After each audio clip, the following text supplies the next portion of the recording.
السلام علیکم دوستو، آج ہم بات کرنے والے ہیں حضرت ابراہیم علیہ السلام کے اوپر۔ اس سے پہلے کہ میں آپ کو بتا دوں کہ ہم نے حضرت نوح علیہ السلام، حضرت ادریس اور حضرت آدم علیہ السلام پہ بھی ویڈیو بنائی ہوئی ہے۔ آپ ہمارے چینل کو سبسکرائب کر دیں اور آنے والی ویڈیوز بھی آپ دیکھتے رہیں، اور جو آپ نے نہیں دیکھی تو وہ آپ دیکھ سکتے ہیں۔ حضرت ابراہیم علیہ السلام جناب سام کی اولاد ہیں۔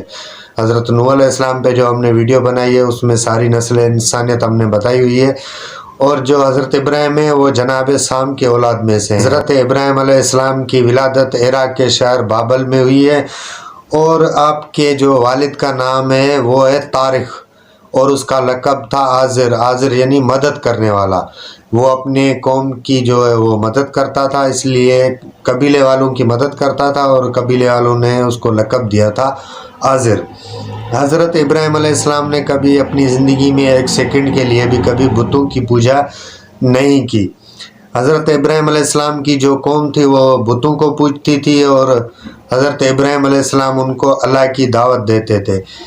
ایک دن وہ سارے جو لوگ تھے وہ ایک میلے پہ چلے گئے، تو حضرت ابراہیم علیہ السلام نے پیچھے جو بت تھے وہ سارے توڑ دیے، اور جو سب سے بڑا بت تھا اس کے کاندھے کے اوپر کلاڑی رکھ دی۔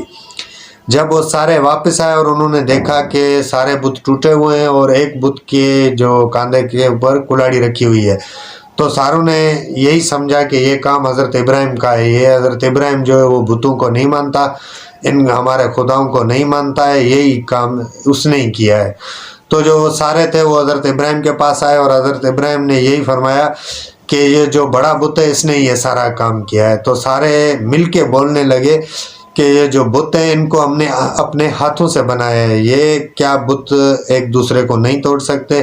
یہ جو اپنی جگہ سے نہیں ہل سکتے وہ کیا توڑیں گے ایک دوسرے کو؟ تو اسی بات کو دلیل بنا کر حضرت ابراہیم علیہ السلام نے ان سے یہی فرمایا کہ جب یہ ایک دوسرے سے بات نہیں کر سکتے، یہ کھانا نہیں کھا سکتے، یہ ایک دوسرے کو توڑ نہیں سکتے، تو ان کو آپ کیوں پوجتے ہیں؟ آپ اس خدا کو پوجیے جس نے یہ سارا جان خلق کیا ہے، جس نے زمین و آسمان بنائے ہیں، جس نے سارے جان کو بنایا ہے، جس نے ستارے بنانے کو جس نے بنایا، آپ اس کی عبادت کریں۔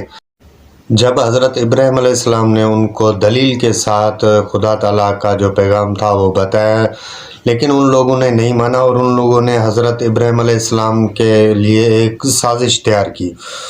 انہوں نے لکڑیاں اکٹھی کی، اور اس کے اندر جو شریک تھے وہ بچے بھی شریک ہوئے، عورتیں بھی شریک ہوئی، اور انہوں نے لکڑیاں اکٹھی کی، اور آگ میں جلانے کے لیے حضرت ابراہیم علیہ السلام کو جلانے کے لیے انہوں نے ایک بڑا انتظام کیا۔ ایک میدان کے اندر لکڑیاں اکٹھی کی اور ان کو آگ لگائی، اور جب آگ بھڑکنے لگی تو کوئی اس کے پاس جانے کے لیے تیار نہیں تھا، تو انہوں نے کیا کیا، ایک جھولا تیار کیا، اور اس جھولے کے اندر حضرت ابراہیم علیہ السلام کو بٹھایا، اور اس جھولے کے ذریعے حضرت ابراہیم علیہ السلام کو اس آگ کے اندر دھکیل دیا۔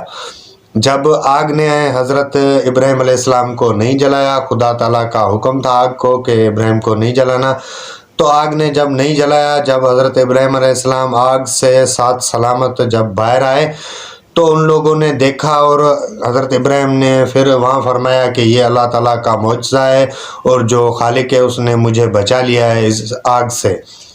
تو پھر بھی وہ لوگ مسلمان نہ ہوئے، اور ان میں سے صرف ایک شخص مسلمان ہوا، اور اس کا نام تھا حضرت لوط علیہ السلام۔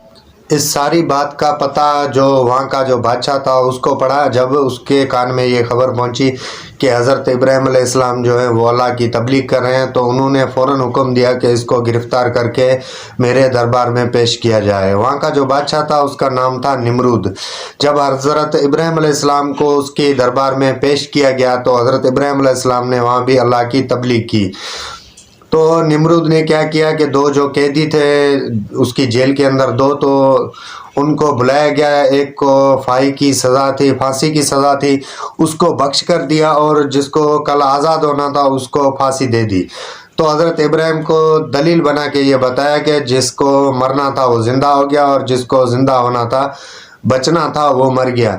تو حضرت ابراہیم علیہ السلام نے فرمایا کہ تم سورج جو مشرق سے نکلتا ہے اور مغرب کی طرف غروب ہوتا ہے، تو اس کو تم مغرب سے نکالو اور مشرق کی طرف غروب کرو۔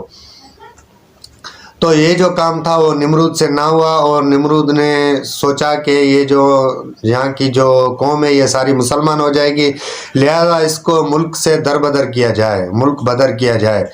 تو حضرت ابراہیم علیہ السلام کو وہاں سے نکالا گیا اس ملک سے، یعنی حضرت ابراہیم علیہ السلام نے عراق کو خیر آباد کہا گیا، تو آپ شام کی طرف روانہ ہوئے، اور شام میں جب پہنچے تو وہاں ایک بستی تھی، اس میں جا کے رہنے لگے۔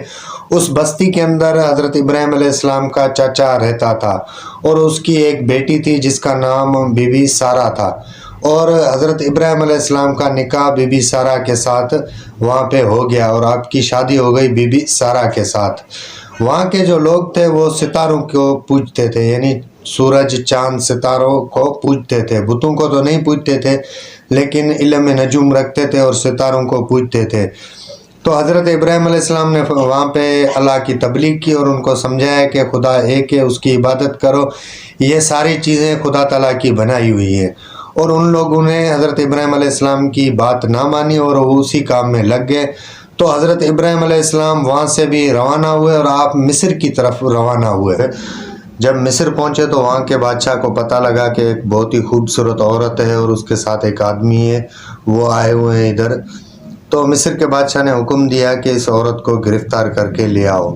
جب بی بی سارہ کو گرفتار کر کے لے جایا گیا اس کی دربار کے اندر، اور بی بی صاحبہ کو قید کیا گیا، جب وہ بادشاہ بی بی صاحبہ کے پاس گیا تو اس کا جو ہاتھ ہے وہ شل ہو گیا۔ جب ہاتھ لگانے لگا تو اس کا ہاتھ جو ہے وہ شل ہو گیا۔ تو اس نے التجا کی بی بی صاحبہ سے کہ میرا ہاتھ جو ہے یہ شل ہو گیا ہے، تو بی بی نے خدا تعالیٰ سے دعا کی اور اس کا ہاتھ ٹھیک ہو گیا۔ اور پھر دوسری مرتبہ بھی اس نے ہاتھ لگانے کی کوشش کی تو دوسری مرتبہ بھی اس کا جو ہاتھ ہے وہ شل ہو گیا۔ جب دوسری مرتبہ بھی بی بی نے دعا کی، اس کا ہاتھ ٹھیک ہو گیا، تو تیسری بار بھی اس نے یہی غلطی کی، تو تیسری بار بی بی نے دعا نہیں کی۔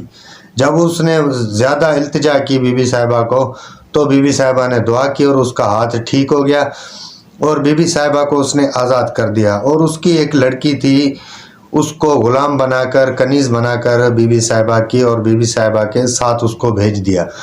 جب وہ وہاں سے بی بی سارہ آئی اور اس ایک جو غلام تھی لڑکی وہ بھی اس کے ساتھ آئی، جب حضرت ابراہیم علیہ السلام کے پاس پہنچے تو دیکھا کہ حضرت ابراہیم علیہ السلام نماز ادا کر رہے تھے، نماز پڑھ رہے تھے۔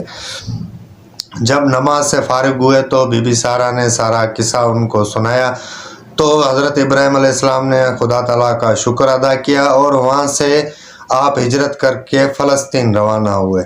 جب فلسطین میں پہنچے تو آپ کے جو مالی حالات تھے وہ بہتر ہونے لگے اور بہتر ہو گئے، اور حضرت لوط علیہ السلام حضرت ابراہیم کے ساتھ ہی ساتھ تھا۔ جتنی بھی میں نے پیچھے بات کی ہے اس میں حضرت لوط علیہ السلام ساتھ تھے حضرت ابراہیم کے۔ وہاں سے حضرت لوط علیہ السلام کو ایک بستی تھی، اس کی طرف حضرت ابراہیم نے روانہ کیا اور وہاں جا کے خدا کی تبلیغ کرے۔ تو حضرت لوط علیہ السلام وہاں سے ایک بستی کی جانب روانہ ہوئے، اور حضرت ابراہیم علیہ السلام، بی بی سارہ اور بی بی ہاجرہ، جو تیسری جو غلام لڑکی تھی اس کا نام تھا بی بی ہاجرہ، اور وہاں پہ بی بی سارہ نے نکاح کر دیا تھا بی بی ہاجرہ کا بھی حضرت ابراہیم علیہ السلام کے ساتھ، اور اللہ تعالیٰ نے ان کو ایک بیٹا دیا جس کا نام اسماعیل رکھا۔ تو بی بی سارہ جو تھی وہ بے اولاد تھی، اور ان کو یہ محسوس ہوتا تھا کہ اس کو بیٹا ہو گیا ہے، تو بی بی سارہ نے حضرت ابراہیم علیہ السلام سے کہا کہ ان کو بہت دور چھوڑ کے آ جائیں۔ تو حضرت ابراہیم وہاں سے نکلے، بی بی ہاجرہ کو اور حضرت اسماعیل کو ساتھ لیا، اور آپ آئے عرب کے اندر، اور وہاں پہ بی بی ہاجرہ کو چھوڑ دیا۔ تو بی بی ہاجرہ نے جب حضرت ابراہیم علیہ السلام واپس جانے لگا تو بی بی ہاجرہ نے ان سے کہا کیا یہ اللہ کا حکم ہے؟ تو حضرت ابراہیم نے سامنے سے جواب دیا ہاں۔